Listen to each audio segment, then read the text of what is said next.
In this video, I'll show you how to link email to Cash App. Adding an email is quick, simple, and really useful because it helps keep your account secure and makes it easier to manage your notifications and account recovery.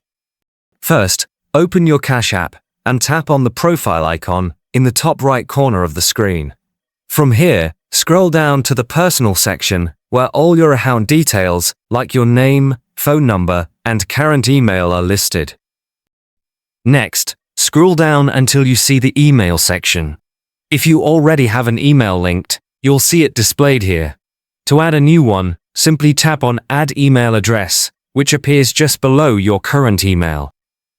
Enter the email you want to link, and then tap Next. Cash App will then send a verification code to the email address you just added.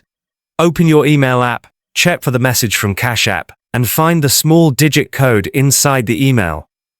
Enter this code in Cash App and tap Next to confirm that it's your email. Once the code is verified, your new email will be successfully linked to your Cash App account.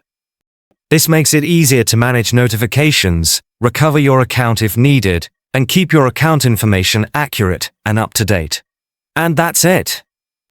Linking an email to Cash App is simple, fast, and an important step to make sure your account stays secure and fully connected.